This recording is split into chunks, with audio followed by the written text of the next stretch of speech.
The time has finally come, everyone. Keep it locked and loaded because this is High Caliber. I'm Camille Salazar-Hadaway, and I'll be your host for the full reveal. We're about to break it all down, but first, a quick glimpse at what's to come courtesy of Chris Waters and Ubisoft News. All it takes is one look at the new season coming to Rainbow Six Siege to tell you that High Caliber is here to make an impact. Thorn joins the defenders, armed with a dangerous new gadget to send attackers scrambling, and a deadly new weapon to greet them when they do. In addition to the new HUD you're seeing right now, renovations are complete on the Outback map. Plus, player protection updates, balancing changes, and more. It's all coming up right now. Last stop standing. Now I know what you were thinking. What was that weapon in Thorn's hand? How deadly is that gadget? And how exactly does one earn the nickname Thorn? These are all good questions. For the answers, here's game designer Dominique Clement and writer Simon Ducharme.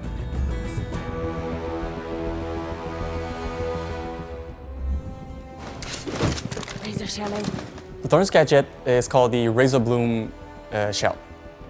It's a sticky device that you can throw pretty much everywhere on the map, and it's going to stick on pretty much any surfaces.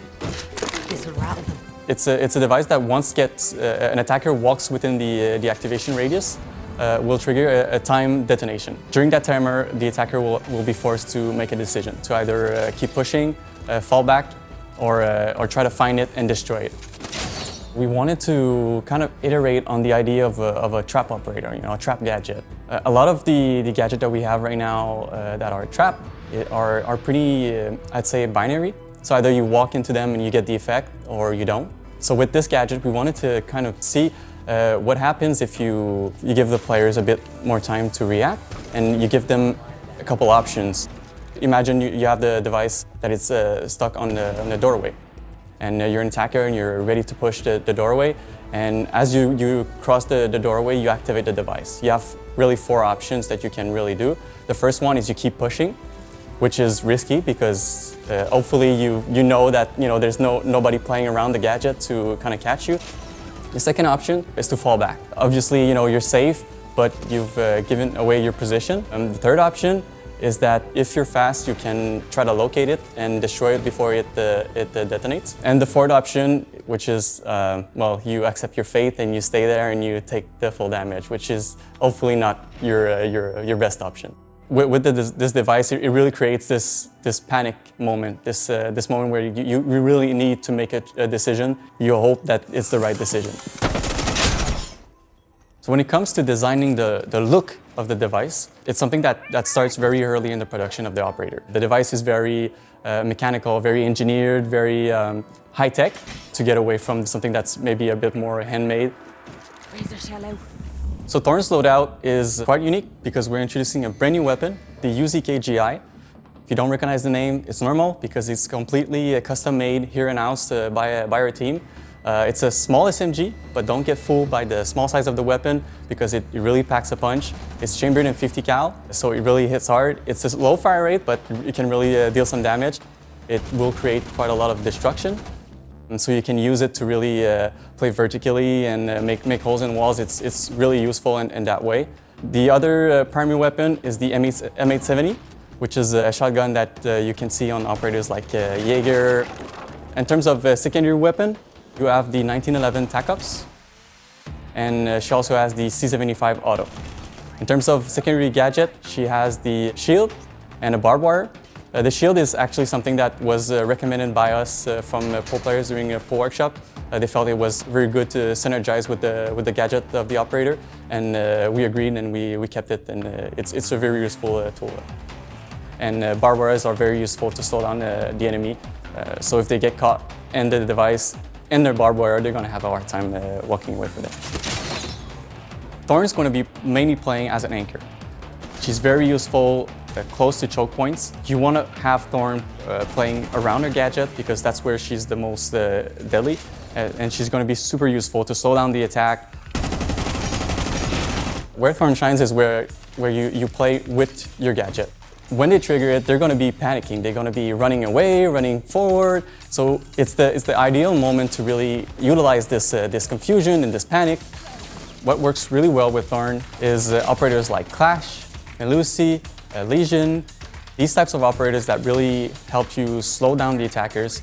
Clash can actually, bait the attackers into the device and then use our electric shock to slow down the attackers and kind of get them stuck into the danger zone. The main counters for Thorns is your classic anti-utility operators. So you have Thatcher, and you also have Twitch and Zero, which can use their cameras and drones to locate the device and destroy it with their lasers. IQ, obviously, super useful to spot the device and tell your teammates that, oh, there's a razor bloom shell on that doorway or in that area of the map. You can also counter the razor bloom shell with explosives, so you can blow the razor bloom shell up, you can shoot them, and if you're very courageous, you can also melee it, but I don't recommend this option. User is no longer in your possession. Thorne's real name is Brianna Skean. She's from a part of Ireland that's known for horse breeding and military training. Growing up on her family's farm, she learned the value of hard work and determination because she always had to outperform her 4 older brothers who never made anything easy for her. And the first chance that she got, she followed the horses and joined the Garda. So Thorn is an elite tactical specialist and a weapons expert, and she's also the newest recruit to Cavera's team. She's worked with horses, been in mounted police during her police work, and her specialty is actually emergency response. She's always the first to wake up, she's always working out, she loves to challenge herself, and that's why she's so jacked. She actually redesigned her unit's obstacle course because she thought it was too easy. So Thorn is a sort of anti-bully figure, I would say. She doesn't take any nonsense from anyone, not from her brothers when she was little, not in her work today, and she really operates with the mindset that if you mess with her, you're gonna get hurt. My turn. Thorn's name and Thorn's gadget, the razor bloom shell, kind of come hand in hand with the same concept. Mira actually designed the razor bloom after getting to know Thorn, because she always talks about stories of her brothers trying to take stuff from her and her fighting back. If you try to take things that aren't yours, she's gonna fight back, and sometimes with sharp things. You located a bomb. High Calibre is taking us back to the Outback, and Jeremy Doucet is here to talk about the map rework in detail. As long as they didn't remove the shark, it's fine by me.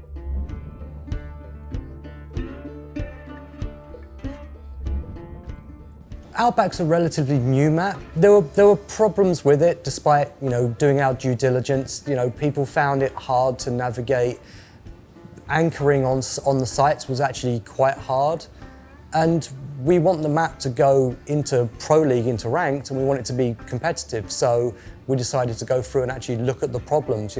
Talk to the pro players and talk to the community and see what they think the problems are and how we can address them. It's Outback version 2. It's much, much better. It's a lot more fun to play now. The outside was a little bit cluttered and people seemed to have a problem orientating themselves towards where the bomb site was when, once you've droned and actually found it. So we've gone through and addressed those issues, cleaned up the map, cleaned up the outside a little bit, and made sure the navigation and flow on the inside is actually much cleaner. Sam and Maddie worked really hard on the garage because it was a less picked bomb site for office, and it was always a choke point. It was never fun to play, and you always ended up playing really off-site. So all of the changes, making it smaller and changing the windows, adding cover, and just making that area much cleaner has helped the map massively. Pirate Room and Office is now much easier to defend. We've added an exterior breakable wall and office supply, which really aids the ebb and flow of the attack and defense on that site. There was a major change in restaurant where we've split the rooms into 2 between Shark, which actually aids the navigation and flow because it's easier. It was a large open area, and making it a little bit smaller and a bit more comfortable has actually made it an awful lot more fun and a lot more fun to navigate in, especially if you're attacking.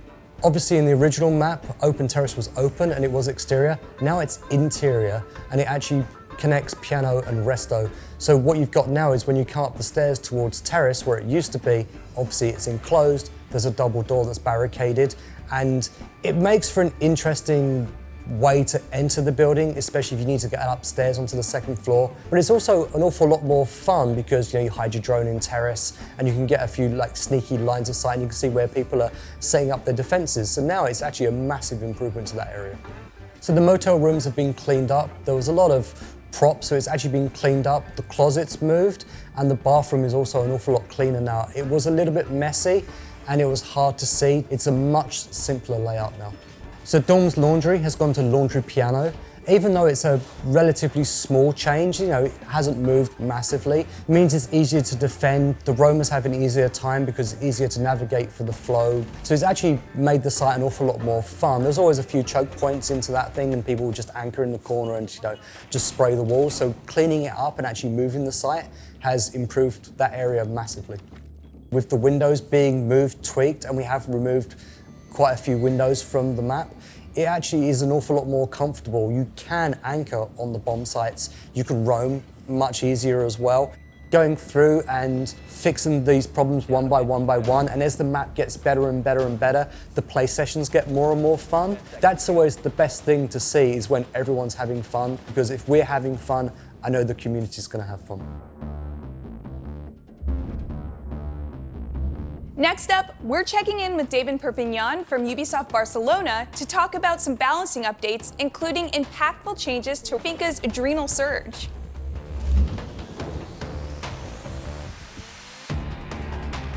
Currently, we have a wide variety of both cameras and drones in defense, and each one behaves a bit different when it comes to being outside of the building. So, for example, drones will disconnect and the cameras will stay connected. What are the main changes? We've defined the same set of rules for drones and cameras. This means that if drones get outside of the building, they will lose its connection after a few seconds, and cameras will behave in the same way. This is affecting Black Eyes, Bulletproof Camera, and also Maestro Evil Eyes. So with these changes, we're expecting Valkyrie to get a bit stronger when she's inside the building, because she will waste less cameras outside, more presence of cameras inside, and we're also expecting the frustration to be reduced for attackers when facing her, specifically in those maps where approaching the building is already a challenge. We also have a secondary issue that is related to Zeros, Argus cameras and Valkyries. Currently it takes a lot of time to get access to the camera right after deployment, and this is something that we want to fix. What we're doing is that we're allowing players to connect to their cameras even before they finish the deployment, which means that you can be holding on the camera with a connecting screen, and when the deployment is finished, you have instant access to the camera feed. In the current implementation, Finca can help other teammates to stand up from down but not out, but she cannot help herself. So we think this is something that we need to change. If she has available charges, she can trigger the ability and she will stand up.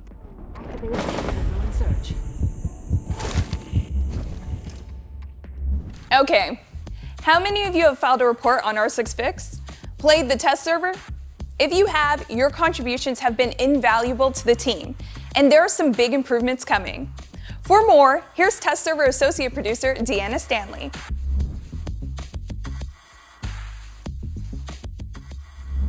So the current system of R6Fix, it's a bug reporting platform. Players can go on and they can report issues from either the test server before season launches or for the live game.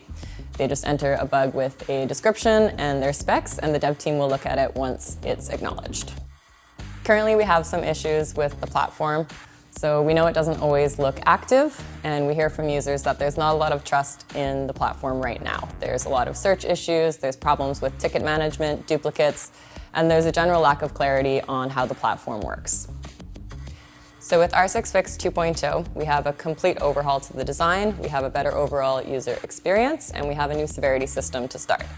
So normally users who enter issues are the ones who decide and classify how severe an issue is, but now every contributor to the issue will have a say in that as well. And we've made it easier to submit issues and easier to throw your weight behind existing issues. So if you're spending your time to support the development of Siege by playing on the test server, we want to make sure that that time is respected.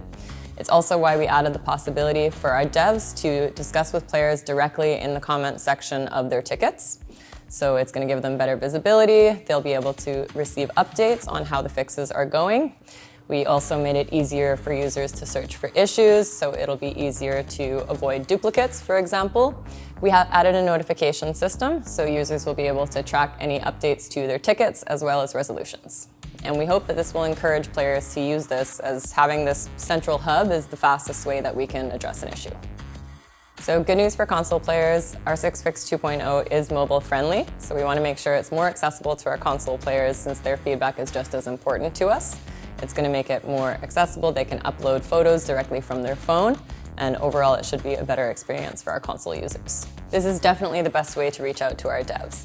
It's why we opened this direct line of communication. We want to encourage people to use this channel. It's the fastest way, for sure, for us to see an issue. We're altering the structure of the test servers a little. We know that different players come to the test server for different reasons. Just because you're coming to check out a new operator, it doesn't necessarily mean you want to try out content that's still in the early development stages. So now content's going to be split into more focused testing periods. First, we have our season reveal. The day after the season reveal, we're going to put our seasonal content on the test server. That's going to be only content that's releasing with the season. After that, the season will launch, and the next up will be our new lab test server. So this is going to be more experimental features, giving players a sneak peek at something still in early development. Will this lab test server take place every season? We don't know. We usually have content that's ready to show at that stage, and we hope that we're going to be able to do it as often as possible to give players that sneak peek. Finally, we'll update with the balancing test server, and then leading up to the next season reveal once again. It's no secret that player feedback is really important to us on the test server and on the live servers. It's why we chose to invest in our 6fix 2.0 and also why we've brought these changes to the test server. We want to build back that trust with the community, and we want to give back more to the community for their help. So we're looking forward to introducing rewards in year 7. This is going to provide content that's going to carry over to the live servers, and we're looking forward to sharing more on this next season. When you hear the Siege team use the phrase quality of life, what comes to mind? For High Caliber, it means a HUD that's more accessible and contains more information. And it means better player protections, whether you're live streaming or just playing with your squad. Maxime Daigle and Anne-Sophie Pelletier are here to tell you more.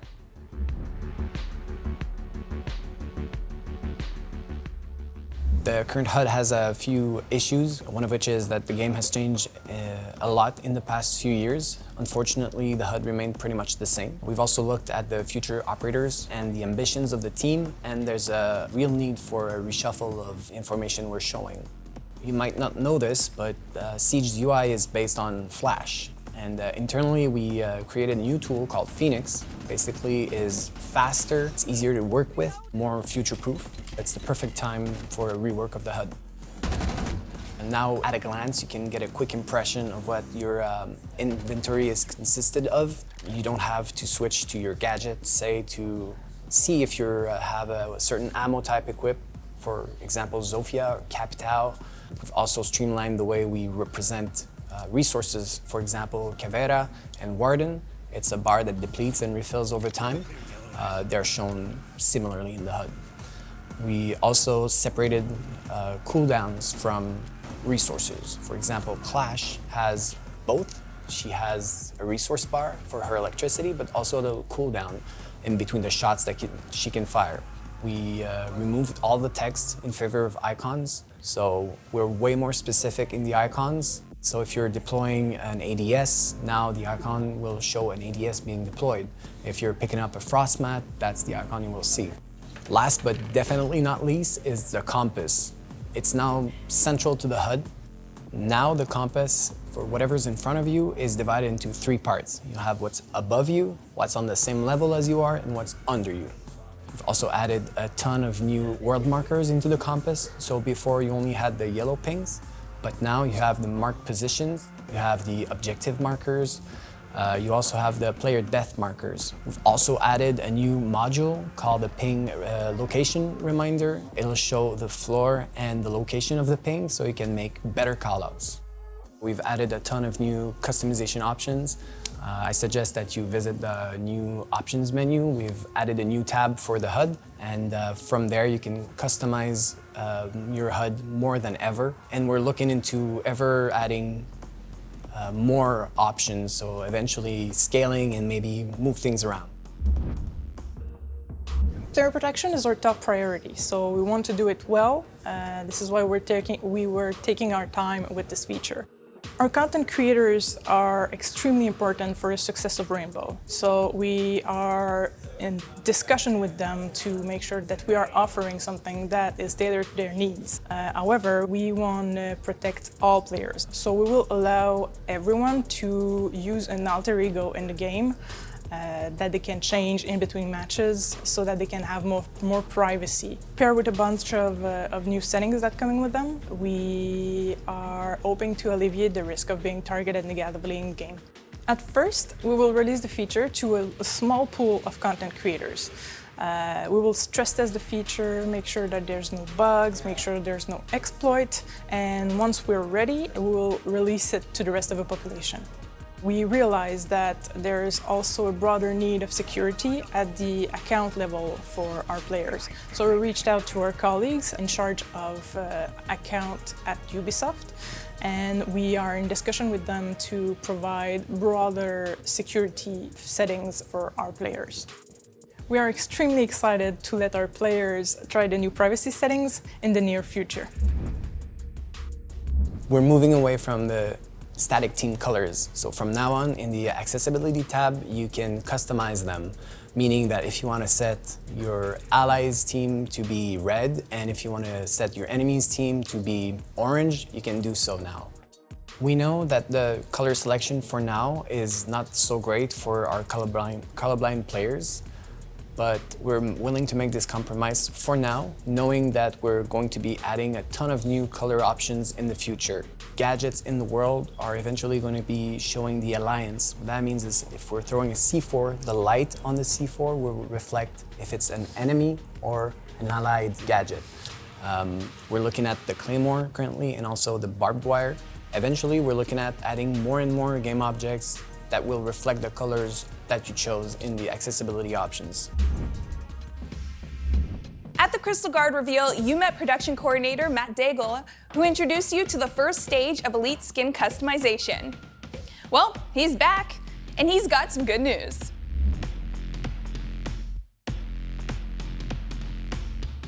Hey, it's me again. Firstly, thank you so much for all your Elite 2.0 combinations. It's been a blast watching social media explode with all the awesome and unique creations. So as we teased in the previous season with customizable headgears and uniforms, I'm excited to announce that this season we're fully ready to release the Elite 2.0 complete package. You'll be able to customize between your ability skins, your victory dances, and your customizable op cards.